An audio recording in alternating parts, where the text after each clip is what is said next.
close your eyes and let everything fall away until nothing remains but the quiet rhythm of your own breathing in this stillness.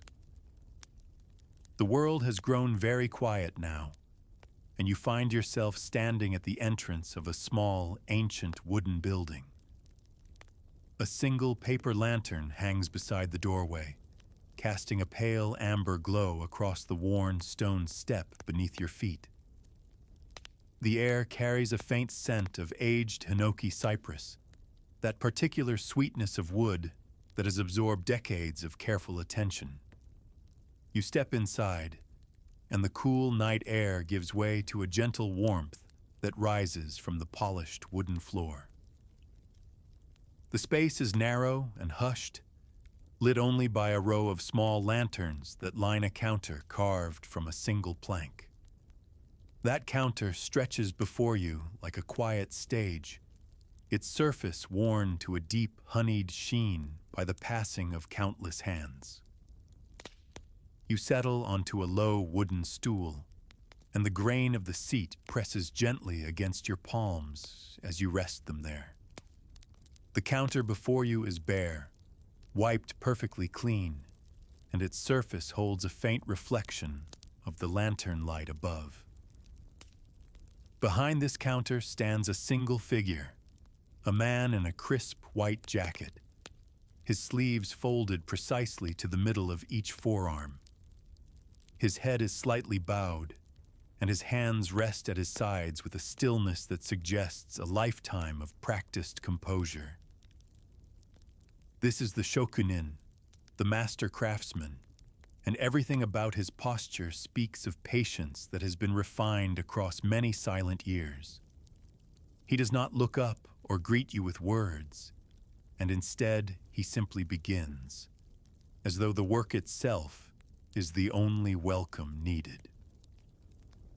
From somewhere behind him, you hear the soft sound of water moving over smooth stones in a shallow basin near the preparation area. He reaches to the side and lifts a white cotton cloth, then wrings it slowly with both hands until the last drop falls away. The cloth is folded once, then again, and placed beside a wooden cutting board that rests on a slightly raised platform before him. That cutting board is made of aged magnolia wood, and its pale surface carries the fine parallel scars of 10,000 precise cuts. He lifts his knife from a slender wooden sheath, and the blade catches the lantern light in a single thin line of silver. The knife is a yanagiba, long and narrow, forged from a single piece of carbon steel with a bevel ground on only one side. He holds it before him for a moment, turning the edge slowly, as though he is listening to the blade rather than inspecting it. Then he draws a fine ceramic whetstone across the edge in one long, deliberate motion, and the sound is no louder than a whisper. The rhythm of that sharpening is slow and even, each stroke lasting a full breath, and you feel your own breathing begin to match. There is no rush in this room, no urgency at all, only the careful movement of steel against stone in the amber half-light. When the blade is ready, he sets the whetstone aside and wipes the knife once with the damp cloth, drawing it from heel to tip. He then turns his attention to a small wooden tub resting at the far end of the counter, its lid sealed with a fitted groove. As he lifts the lid, a cloud of warm, sweet-sour air rises gently upward, carrying the unmistakable fragrance of freshly seasoned sushi rice. The rice inside glistens faintly, each grain distinct and swollen, dressed in a mixture of rice vinegar and a trace of dissolved sugar. He dips his fingertips into a small bowl of water lightly touched with vinegar, and the moisture catches the light on his skin. With his right hand, he reaches into the tub and draws out a small mound of rice, no larger than the center of his palm. His fingers close around it once, gently, and then rotate the shape with a motion so practiced that it appears almost involuntary. The rice is pressed but never crushed, shaped but never forced, and the result is a small, oblong form that rests lightly in his hand. Between those grains, tiny pockets of air remain, and it is this invisible architecture that will allow each piece to dissolve softly on the tongue.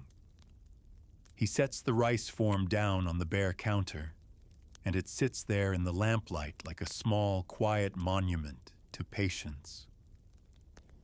Now his attention moves to a low wooden box lined with damp cloth, where several cuts of fish lie in perfect parallel rows. He selects a single slice of hirame, winter flounder, its flesh so translucent that the grain of the wood beneath shows faintly through. He lays the slice across his left palm, and with the yanagiba in his right hand, he makes one long drawing cut across the surface. The blade moves through the flesh without resistance, as though the fish is simply parting along a line that was always meant to be there. A thin ribbon of translucent white curls away from the blade and is set aside, and the remaining piece now has a scored surface. Those fine cuts will allow the warmth of the rice and the salt of the soy to reach deeper into the flesh when served. He lifts the prepared slice and lays it across the waiting mound of rice with a motion that is both firm and impossibly gentle. His thumb presses once along the top, and two fingers brace the sides, and in that single gesture, the piece is complete and whole. He places it on the bare wood before you, and for a moment you both simply look at it resting there in the quiet light. The fish catches the amber glow of the lantern, and its surface holds a faint, pearlescent sheen that shifts as your eyes adjust. There is no garnish, no decoration, nothing at all except this single piece of formed rice and draped fish on clean, pale wood. And in that simplicity, you begin to understand that this counter is not merely a place where food is prepared for someone to eat. It is a place where silence has a purpose, where every movement has been practiced until it carries no wasted effort and no unnecessary sound. The shokunin stands still again, his hands returned to his sides, and the room holds its breath around this single offering of craft. Outside, beyond the paper walls, you can hear the faintest suggestion of the sea, a slow and distant rhythm of waves against a dark shore. That sound will stay with you now as you settle deeper into this stillness, this gentle world of wood and water and quiet hands. And the night wraps itself softly around this small room, holding everything within it in a silence that feels as old as the sea itself.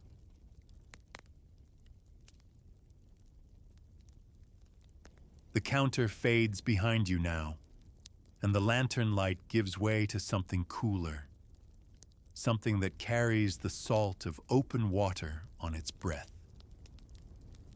You are standing at the edge of a harbor in the hours before dawn, when the sky is still a deep and featureless indigo above the sea. The air here is sharp and alive, heavy with brine and the mineral coldness of deep ocean currents that have traveled far to reach this darkened shore.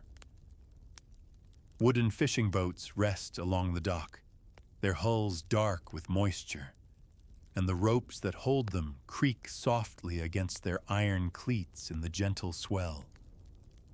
Beneath your feet, the planks of the pier are slick with a thin film of seawater, and each step produces a faint, damp sound against the weathered grain. Somewhere ahead, a row of low buildings lines the waterfront, their sliding doors already open to receive the morning's earliest catch from the returning vessels. A single electric bulb hangs above each entrance, casting small pools of yellow light across the crates stacked in careful, leaning rows outside each narrow doorway.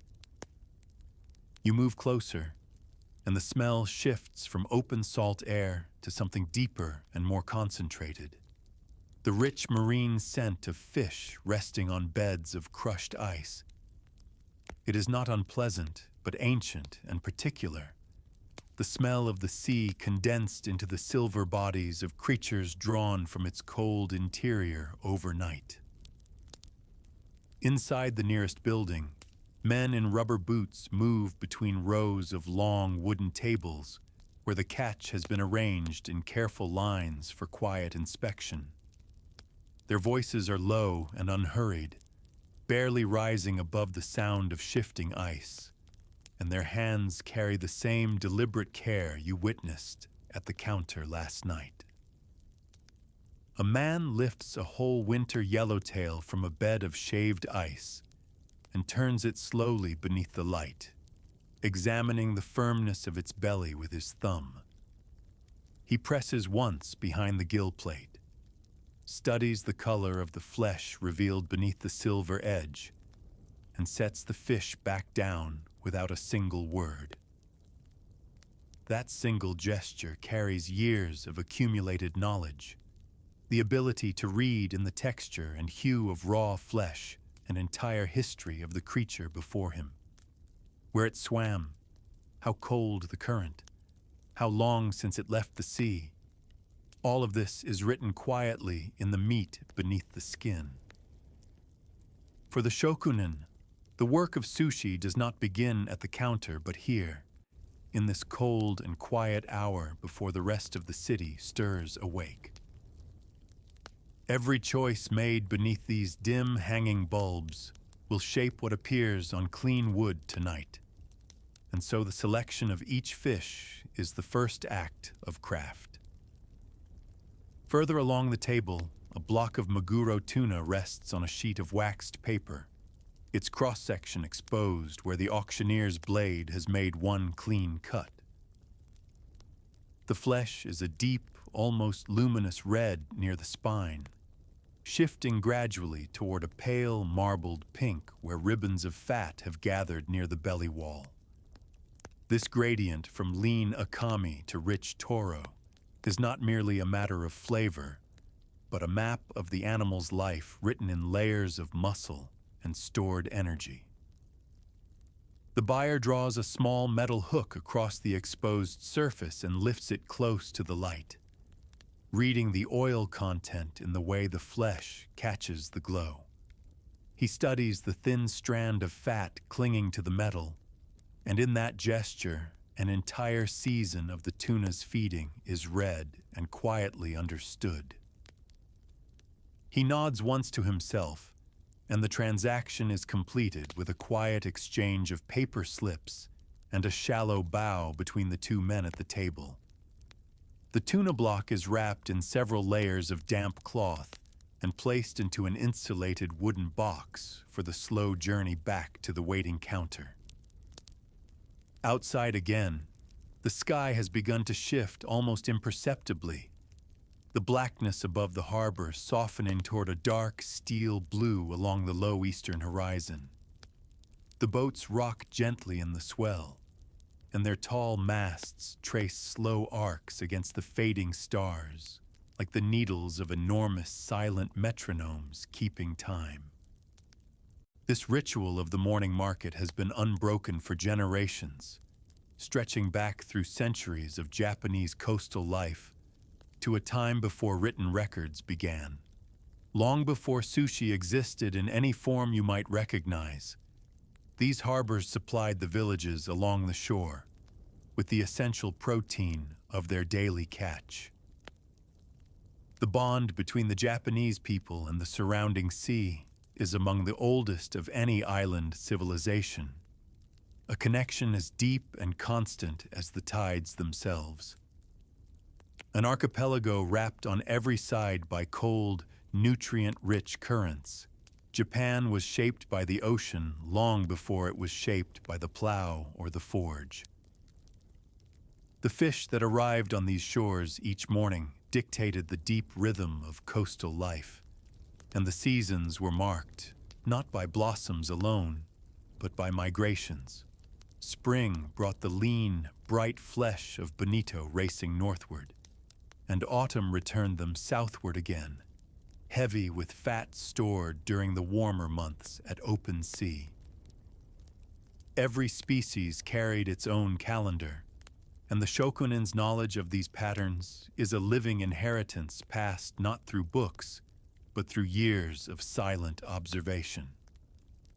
He knows by instinct which weeks will bring the finest flounder, when the sea urchin will reach its sweetest peak, and when the shrimp will carry their deepest color.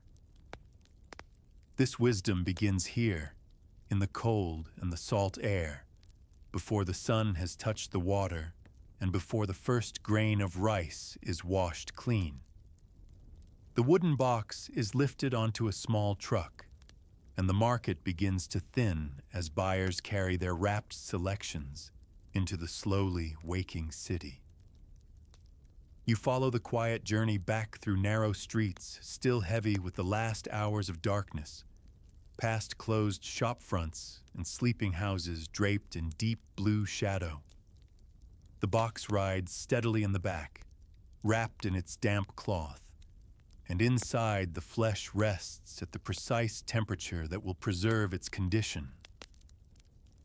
By the time the truck reaches the familiar wooden building, the paper lantern beside the doorway has been relit, and its amber glow waits patiently in the stillness.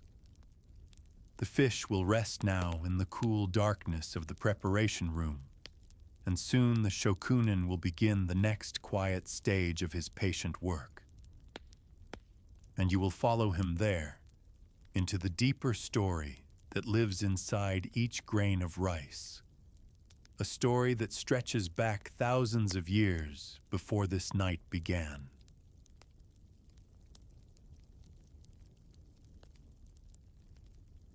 The morning catch now rests in its cool darkness, and your attention is drawn to a sound so simple it has gone almost unnoticed until this quiet moment. It is the sound of water pouring over rice, a soft and continuous rushing, like a stream passing over a bed of smooth white stones in a shallow creek. The shokunin stands at a deep basin in the preparation room behind the counter, his hands submerged as he turns the grains beneath the flowing water with steady fingers. The liquid runs cloudy at first, milky with the fine starch that coats each grain, and he works his fingers in slow circular motions to release every pale particle. With each rinse, the water clears a little more, and by the seventh pass, it runs almost perfectly transparent. And only then does his patient hand finally go still. He lifts the rice and sets it in a fine mesh strainer, where it will rest for exactly 30 minutes before it touches the heavy iron pot that waits nearby. This is not merely cooking, but a calibration as precise as any the Yanagiba demands, because every minute of rest changes the final texture of the cooked grain. The rice he uses is a short grain variety grown in the cooler northern regions of Japan, where cold nights and clean mountain water produce a particular starch content. When cooked, these grains will hold together with a gentle cohesion, firm enough to keep their shape in the hand, yet soft enough to yield upon the tongue. This delicate balance between structure and tenderness is the foundation upon which every piece of sushi rests, and its mastery requires many years of quiet daily repetition. The bond between the Japanese people and this grain is one of the most enduring in all of human agriculture, stretching back across many thousands of careful years. But the story of sushi does not begin in Japan at all. and to find its origins, you must travel far to the south and deep into the ancient past. Long before anyone pressed rice beneath a slice of fish on a wooden counter, rice served a far more practical and far more ancient purpose entirely. In the warm river valleys of mainland Southeast Asia, perhaps along the Mekong or the Irrawaddy, people discovered that cooked rice could preserve fish through natural fermentation. They would gut and salt a freshwater fish, then pack it tightly inside a sealed vessel of cooked rice beneath heavy stones that excluded all the surrounding air. Over weeks and then months, the bacteria present in the rice began to produce lactic acid, and this acid slowly and invisibly transformed the raw flesh of the fish. The process was patient and hidden from view, a quiet conversation between grain and protein unfolding in sealed darkness beneath those river-smoothed stones for many long months. Imagine that sourness now, not sharp like citrus, but deep and round, the kind of tang that develops only when time itself becomes an ingredient in the making. When the vessel was finally opened, the fish inside had been preserved completely, its flesh firm and deeply sour with the particular sharpness of natural lactic fermentation. The rice itself, having served its purpose as a medium for the working bacteria, was simply discarded after each opening, scraped away and returned to the earth as waste. This ancient technique, known in Japanese as narazushi, was never a delicacy or a refined craft, but a practical solution to a fundamental and universal human problem. In a world without refrigeration, in climates where heat and humidity could spoil a fresh catch within hours, fermentation offered a reliable way to store protein across seasons. The practice migrated slowly northward over centuries, carried along trade routes and river systems through southern China, and eventually across the sea to the Japanese archipelago.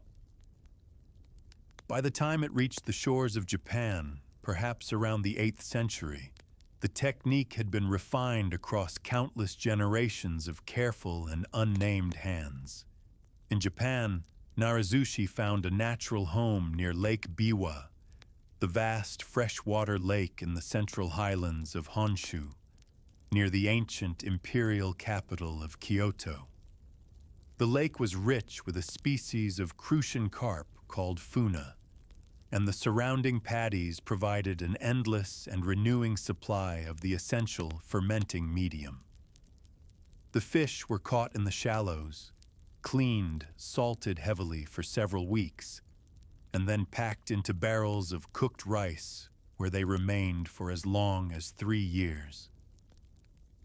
The result was funazushi, one of the oldest surviving forms of sushi in Japan, a dish that still exists today in quiet villages near the shore of that lake. Its flavor is extraordinary and challenging, a deep sourness layered with the complex umami of long-aged protein and the concentrated sharpness of years of slow lactic fermentation. To taste funazushi is to taste the passage of time itself, the accumulated patience of entire seasons compressed into a single thin slice of translucent amber-colored flesh. You can almost feel that sourness in the air of this room, a ghost of the ancient process lingering beneath the cleaner scent of washed rice and fresh water. And the rice, even in this earliest Japanese form, was still thrown away, still considered nothing more than a functional material surrounding the real treasure sealed within. It would take many more centuries and a particular kind of creative impatience before anyone thought to eat the rice alongside the fish it had so slowly transformed. But that shift, when it came, would change everything about the meaning of sushi. and it began with a substance as simple and sharp as the scent now rising here. The shokunin lifts the lid of the iron pot, and a cloud of warm, starchy steam rises into the still air and drifts softly across the cedar ceiling above.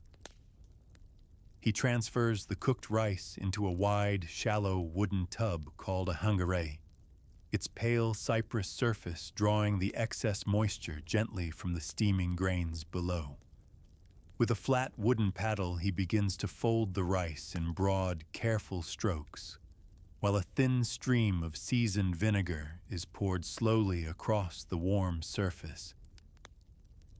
The vinegar meets the hot rice and releases a sharp, sweet fragrance that fills the room. And this is the scent that will carry you forward into what comes next. For it was vinegar, common rice vinegar, that would one day replace those long months of fermentation and set sushi on its path toward the form you know tonight. The paddle moves steadily through the glistening grains, and the shokunin's wrist turns at the same measured angle with every stroke, folding air into the slowly cooling rice.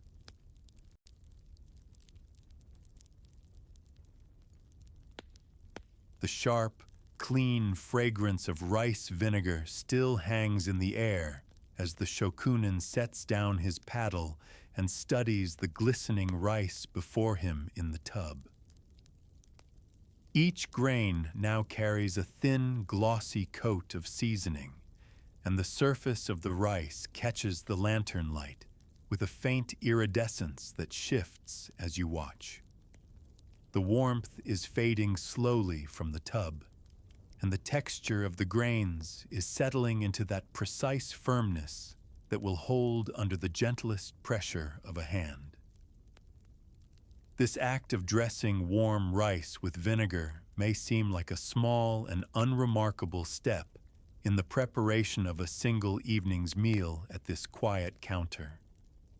But it represents one of the most significant transformations in the entire history of Japanese food, a quiet revolution that unfolded over the course of several hundred years. For centuries after narazushi arrived in Japan, the only way to achieve the sourness that defined preserved sushi was through the long and patient labor of natural fermentation. A fish packed in rice might require anywhere from several months to several years before it reached the depth of flavor that justified the wait and the effort. But sometime during the Muromachi period, roughly the 15th century, an unnamed innovation began to spread among the households and local markets of central Japan. People discovered that by shortening the fermentation to just a few weeks, they could eat not only the preserved fish, but the partially fermented rice alongside it. This intermediate form, called namanare, was a revelation in its own quiet way, because for the first time the rice was no longer discarded as mere waste. It had become part of the meal itself, and its slightly sour, softened texture was found to complement the preserved fish in a way no one had originally intended. The taste of that early rice must have been something remarkable, carrying within it the living echo of fermentation and the faint sweetness of grain transformed by invisible life. The discovery that rice could be eaten as well as used for preservation was a subtle but profound shift in the entire concept of what sushi actually was. It was no longer simply a method of storing protein across the seasons, but a composed dish, a pairing that together created something greater than either element alone. And once that understanding took hold, the next question became inevitable, as it always does when patience meets ingenuity inside the same restless and curious human mind. If the purpose of fermentation was merely to make the rice sour, Could that sourness not be achieved by some faster and more direct means instead? The answer arrived in the form of vinegar, specifically rice vinegar, which had been produced in Japan for centuries already as both a seasoning and a medicinal tonic. By adding vinegar directly to freshly cooked rice, a cook could replicate in minutes the essential tang that natural fermentation had always required long months to produce. This technique, which came to be known as hayazushi or fast sushi, emerged gradually during the later Muromachi period and gained wider popularity through the Edo era. The word itself tells the story of the change, because haya means fast, and speed was the force that would carry sushi out of the home and into the street. It did not replace the older fermented forms immediately, and for a long time both the fermented and the vinegared existed side by side in kitchens across the country. But the convenience was undeniable, and in a rapidly urbanizing Japan, where populations were growing and the pace of daily life was quickening, speed carried its own value. In the great city of Edo, which would eventually become the Tokyo we know today, this faster sushi found an audience perfectly suited to its practical nature.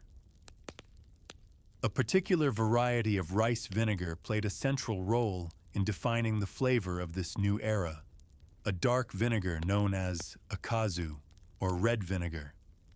Akazu was made not from rice grain itself, but from the lees left behind after sake production, and its color was a deep, warm amber with reddish tones. Its flavor was more complex and rounder than ordinary rice vinegar, carrying notes of aged grain and a subtle sweetness resting just beneath its clean, acidic sharpness. When mixed into warm rice, akazu produced a slightly darker and more aromatic result, and this became the signature of Edo-style sushi for many generations to follow. Even now, if you lean closer to the tub, you can detect that faint reddish depth beneath the brighter notes of the white vinegar in the shokunen's personal blend. The shokunen before you uses a blend that is his own closely held proportion, a mixture of red and white vinegar balanced with careful measures of salt and sugar.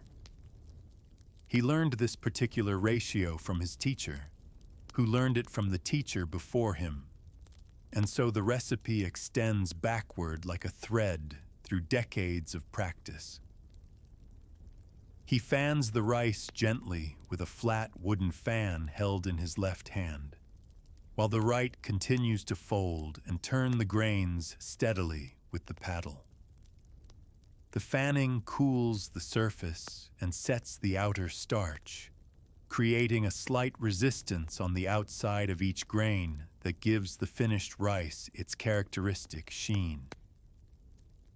When the temperature has dropped to precisely that of the human body, he sets both the fan and paddle aside and covers the tub with a damp cloth.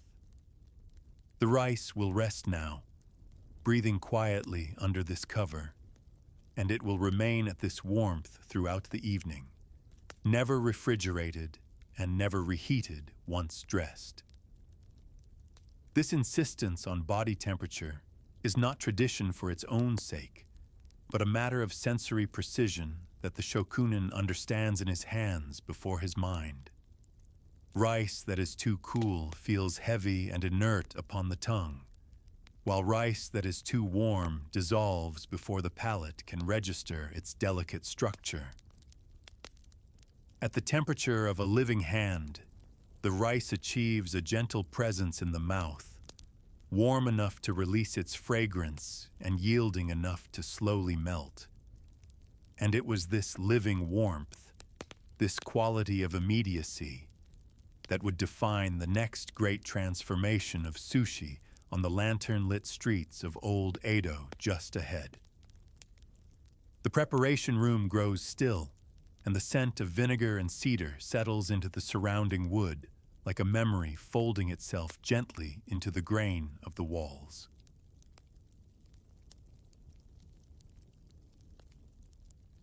The vinegar-dressed rice waits beneath its damp cloth, and now the story carries you beyond this quiet room and into the streets of a city that no longer exists. Edo, the sprawling capital of the Tokugawa shogunate, was by the early 19th century one of the largest and most densely populated cities in the entire known world.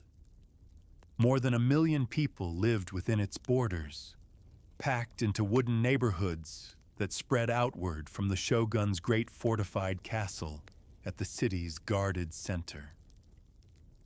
The population was heavily male, swollen by the system of sankin kotai that required feudal lords to maintain permanent households in the capital with large stationed retinues.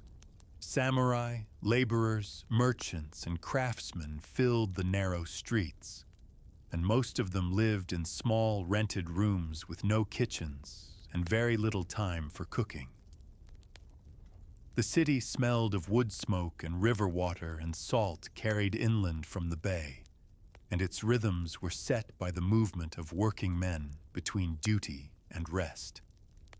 This created an enormous demand for prepared food sold quickly and eaten standing, and Edo became one of the first great street food cities in all of human history. Along the canals and at the intersections of the major roads, rows of yatai appeared each evening as the working day came to its close across the city. These yatai were simple portable stalls of wood and cloth, lit by paper lanterns that cast their amber glow across the faces of the men who gathered around them. Vendors served soba noodles in hot broth, skewers of grilled eel glazed with sweet soy, and pieces of tempura wrapped in paper for eating while standing in the warm air. The lantern light caught the rising steam and the oil-slicked surfaces of the wooden counters, and the air was thick with the mingled scents of charcoal and roasted soy. A man could eat his fill for a handful of coins and be back on the street within minutes, nourished and ready for the remaining hours of the evening ahead. Imagine yourself standing among them now, the warmth of a nearby brazier on your skin, the sound of low conversation drifting around you like smoke in the evening breeze.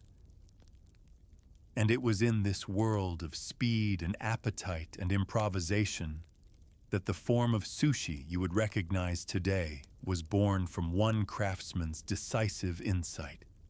Around the year 1824, in the Ryogoku district near the Great Bridge over the Sumida River, a vendor named Hanaya Yohei made a simple but radical change.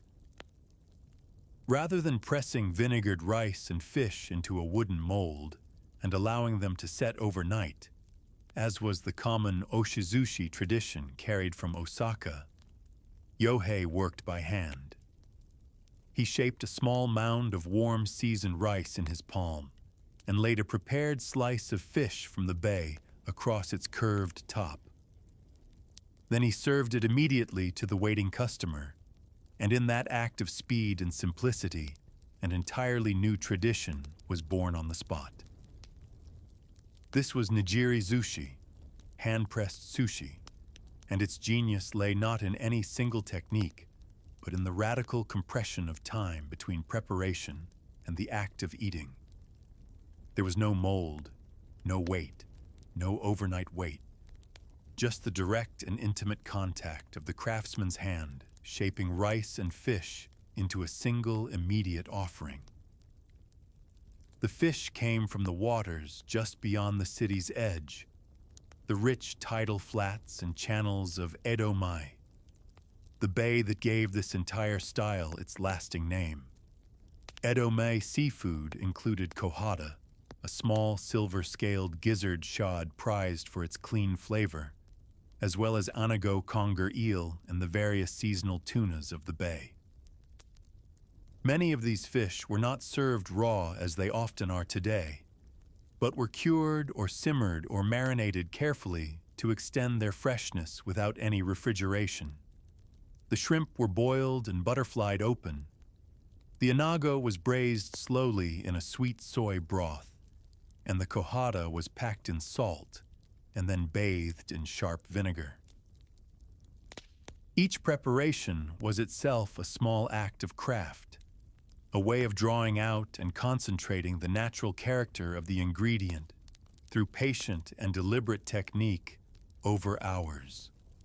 These methods were not merely practical, but artistic, and the skill required to cure a kohada to its ideal point of flavor was considered as demanding as any knife work. Yohei's stall became famous within months, and imitators appeared along the canals and bridges of Edo before the year was out, each offering their own variation of the form. The pieces were larger then than what you see on the counter tonight, roughly twice the size of a modern nigiri, shaped to fill a working man's appetite quickly. They were eaten with the fingers, pressed briefly against a dish of dark soy, and consumed in 1 or 2 bites while leaning against the wooden frame of the stall. The price was modest, the service was fast, and the flavor was extraordinary in its honest simplicity. Warm seasoned rice and prepared fish and nothing else between them. Within a single generation, nigiri sushi had become the defining food of Edo, inseparable from the city's identity and from the practical character of its restless working population. Other forms of sushi continued to thrive elsewhere across Japan, and Osaka in particular maintained its tradition of pressed and boxed sushi with equal pride and careful refinement.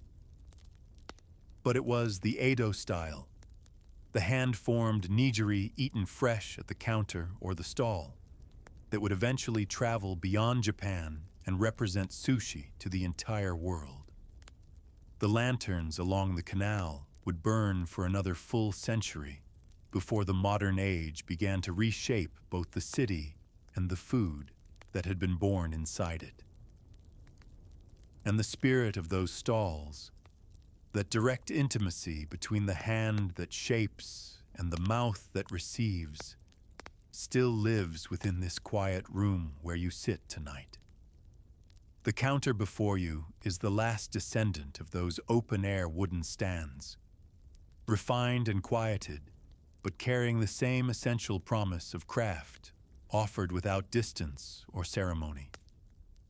The shokunin carries that inheritance in every movement, and each piece he forms at this counter is a small echo of a lantern-lit evening beside the Sumida long ago. The river has changed its course and the stalls are gone, but the gesture remains. The closing of a hand around warm rice, patient and unchanged by time.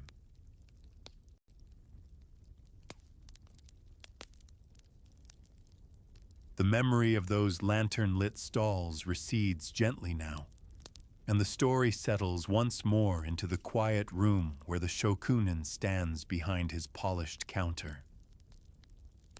His hands move again, lifting the damp cloth from the rice tub and drawing out another small measure of the warm, glistening grain into his waiting, open palm.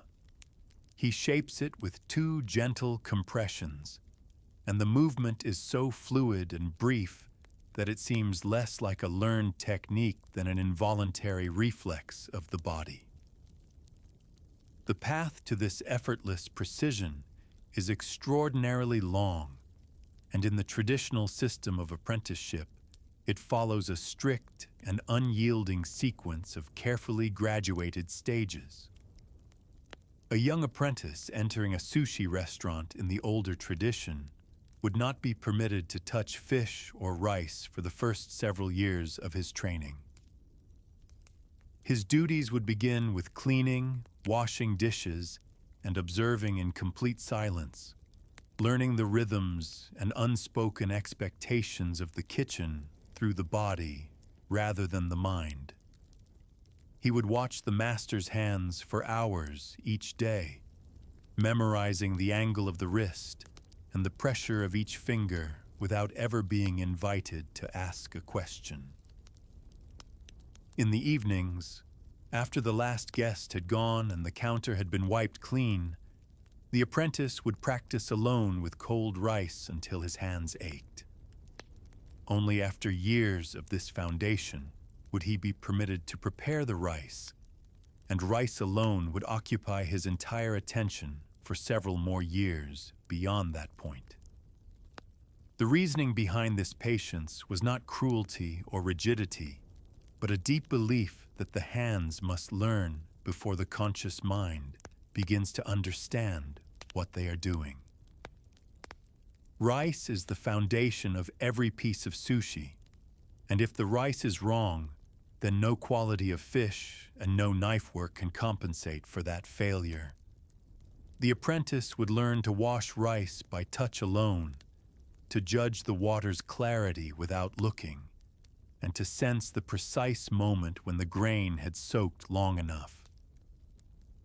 He would learn the exact heat of the flame, the ratio of water to grain, and the resting time that produced the texture his master required every single day. Only after mastering the rice would he advance to the study of fish, beginning with the less costly varieties and working toward the prized cuts of tuna and bream. The knife would come last of all, and the Yanagiba's single beveled edge demanded a particular discipline of hand and wrist that could not be hurried or taught through words. This hierarchy of skills, rice before fish and fish before knife, encoded a philosophy that placed patience and humility at the very center of the craftsman's forming identity. The word shokunin itself carries a weight that extends beyond the English translation of craftsman, implying a moral and spiritual dedication to the perfection of a single chosen skill.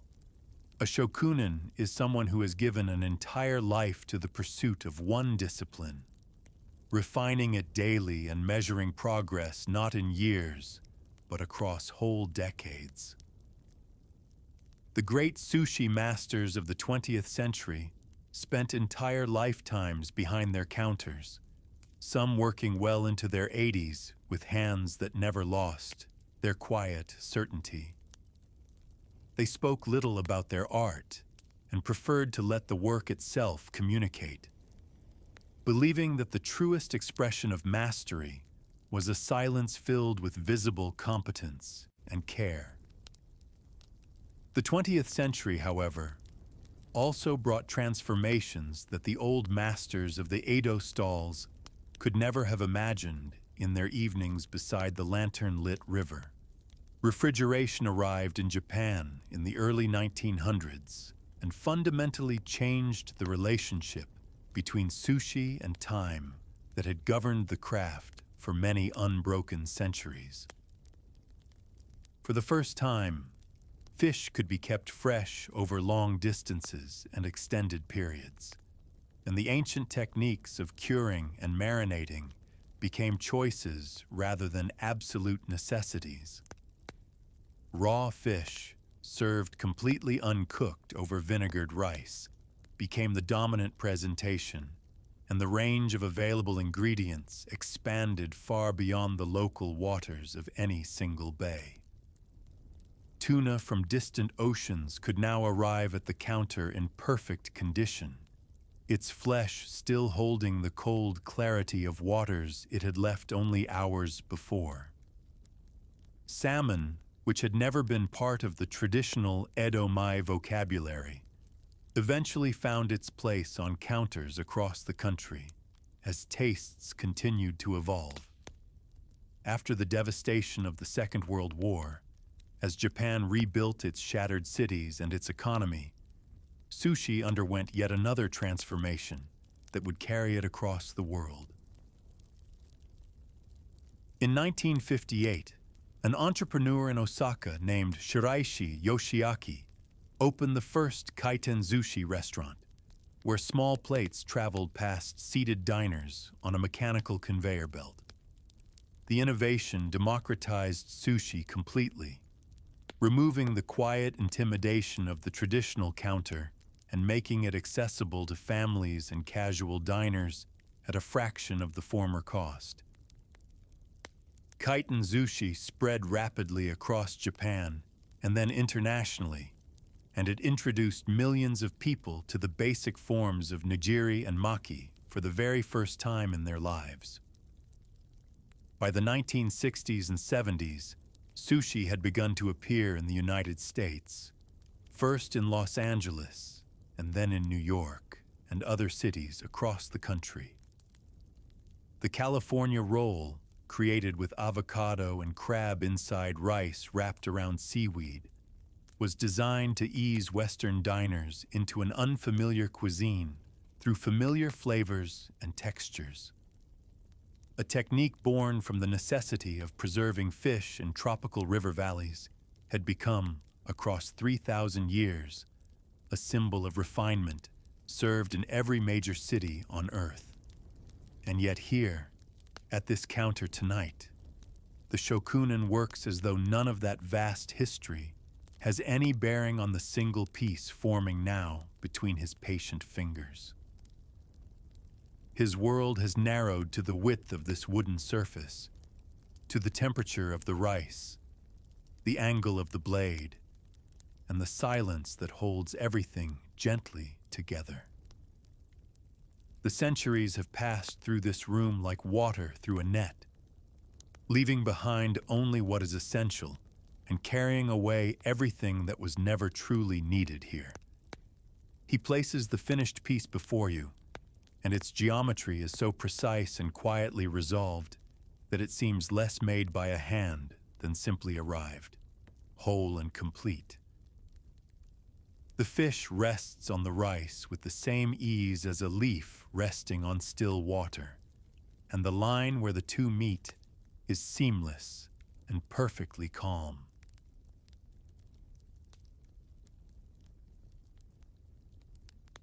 The counter before you holds only a few remaining traces of the evening's long and careful work, a faint sheen of moisture on polished wood and nothing more.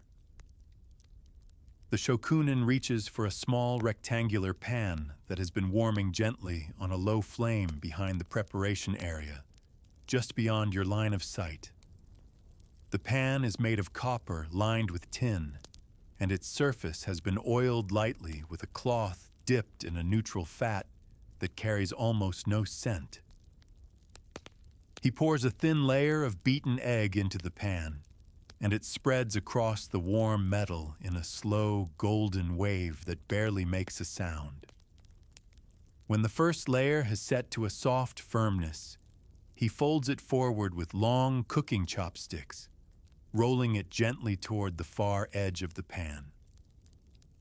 Then he oils the exposed surface once more and pours another thin layer behind the folded portion, allowing it to flow beneath the roll and bond with the layer before.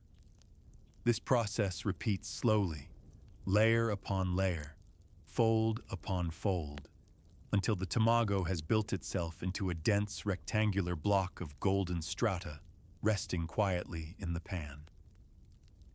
The tamago is traditionally the final course of a sushi meal, and it is also the piece by which many quietly judge the true depth of a master's skill.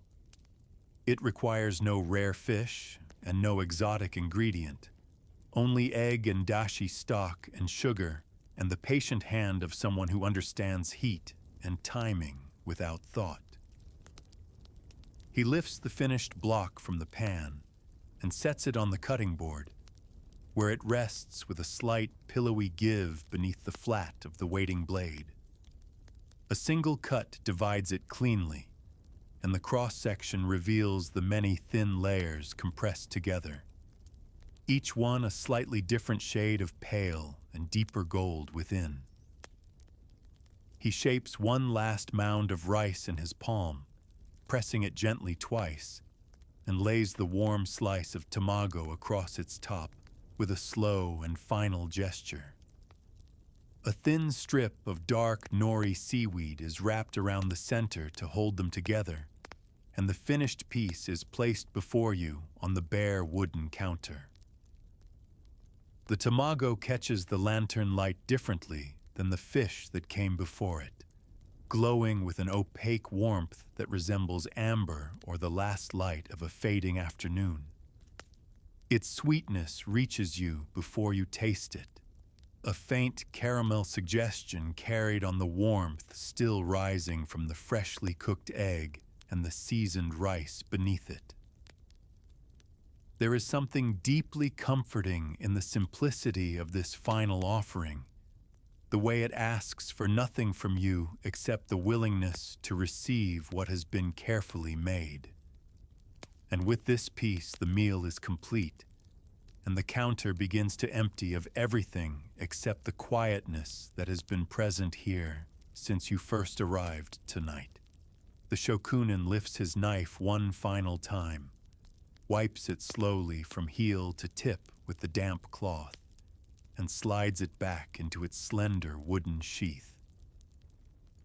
He folds the cloth once, then again, and places it beside the cutting board in the exact position where it rested at the very beginning of the evening. The wooden tub is covered and set aside, and the cutting board is wiped with long, even strokes until its surface holds nothing but the faint scent of magnolia wood. One by one, the elements of the counter are returned to their resting places, and each movement is a quiet reversal of the preparations you watched so many hours ago. The basin behind him is drained, and the last thin sound of water over stone fades into a silence that seems to have been waiting patiently for this very moment. The counter is bare again now, exactly as it was when you first entered this room, and its honeyed surface reflects only the soft glow of the remaining lanterns. There is nothing on it. No rice, no fish, no knife, and in that emptiness, there is a completeness that needs nothing added and nothing further taken away. The shokunin gives a single slow bow, his hands resting at his sides, and the gesture carries no ceremony beyond the quiet respect of one who has finished well. He steps back from the counter and moves into the preparation room behind, and his footsteps on the wooden floor grow softer with each step until they disappear entirely. You are alone now at the counter, and the room holds you in its amber stillness, the way a hand might hold a single grain of warm rice. The lanterns are burning lower, and their light has softened to a deep gold that barely reaches the far edges of the room where wooden walls meet gathering shadow. The warmth of the room has settled around you like a blanket drawn slowly over tired shoulders, and the wooden counter radiates the last heat of the evening's long work. Outside, beyond the paper walls, the sea continues its ancient conversation with the shore, and the sound of each wave arrives slower and softer than the one that came before. That rhythm has been here since long before this building stood, before the first fish was packed in rice along a distant river, before the first blade was ever forged. It will continue long after this night has passed, and its patience is the same patience that lives in the hands of every craftsman who has shaped something with care. The lantern nearest to you flickers once and then steadies, and its small flame holds the last of the light in this room like a cupped and gentle palm. Let that light grow softer now. Let it fade at whatever pace feels natural to you, and let the sea carry everything else gently away into the quiet dark. The counter rests. The blade sleeps in its sheath, and the rice remembers nothing now but the warmth of the hand that shaped it one final time tonight. Everything that needed to be done has been done, and everything that needed to be said was spoken in the quiet language of wood and water and patient hands.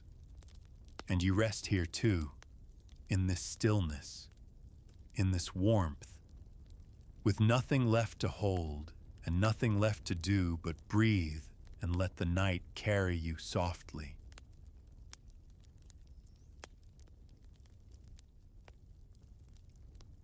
This has been Kaito. Thank you for sharing the story of wood, water, and patient hands with me tonight. Sleep well.